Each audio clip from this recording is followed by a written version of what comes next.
Letting go, the Buddhist secret to reducing suffering and attachment. Welcome back. Today, we're going to talk about one of the most important, and sometimes hardest, lessons in Buddhism, letting go. Why do Buddhists talk so much about letting go? What does it mean? And how can letting go actually help us suffer less and live more peacefully? Let's get into it. First, let's start with this simple idea. A lot of our suffering comes from holding on too tightly to people, things, and even ideas. Think about it. Have you ever wanted something so badly that when it didn't work out, you felt crushed? Or maybe you've been afraid of losing something, a relationship, a job, or even your health. And that fear kept you anxious all the time.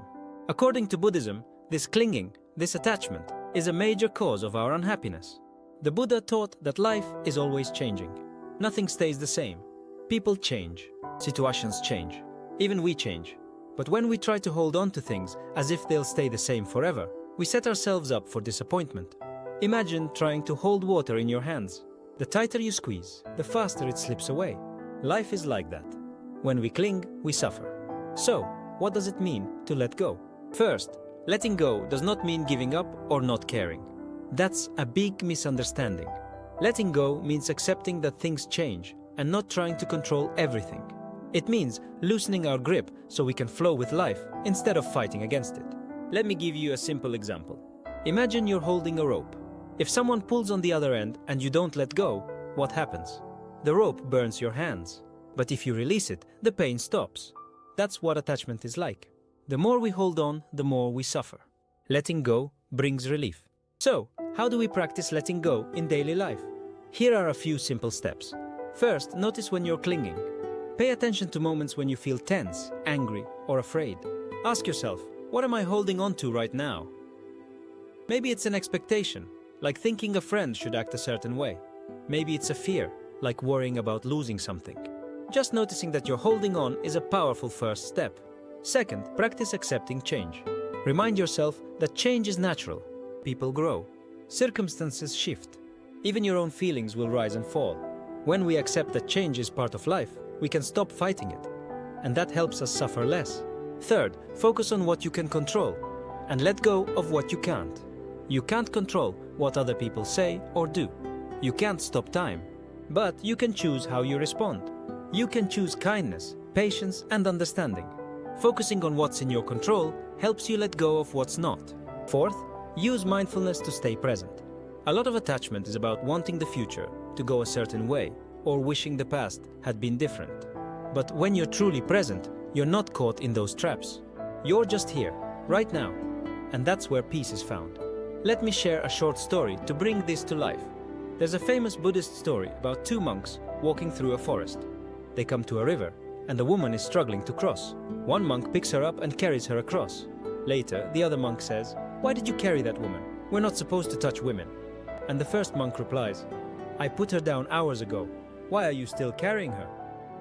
That's a great reminder of how we hold on to things, grudges, judgments, worries, long after the moment has passed. Letting go means putting it down and moving on. Now let's talk about what happens when we practice letting go. First, we experience more peace. Instead of fighting reality, we flow with it. Second, we experience more freedom. When we're not controlled by our attachments and fears, we can live more fully and joyfully. Third, our relationships improve. Instead of trying to control others, we accept them as they are, and that creates more love and understanding. But like all good things, letting go takes practice. It's not about being perfect. Some days you'll be able to let go easily. Other days you'll cling tightly. That's okay. Every time you notice yourself holding on and gently choose to loosen your grip, you're growing. Let's take a moment to try a simple letting go exercise together. Think of something that's been stressing you out, maybe a problem or a worry. Now, close your eyes if you want and take a deep breath in and out. Imagine holding that problem in your hands. Feel how heavy it is. Now, as you breathe out, imagine opening your hands and letting it go. Maybe you say quietly to yourself, "I let go of what I cannot control." And just sit with that feeling for a moment. That's the practice of letting go. So, to recap today's key points. Attachment, holding on too tightly, causes suffering. Life is always changing, and we can't stop that. Letting go means accepting change and focusing on what we can control. Mindfulness helps us notice when we're clinging and choose to let go. Letting go brings peace, freedom, and better relationships. Before we finish, here's a question for you to think about. What's one thing you could practice letting go of today?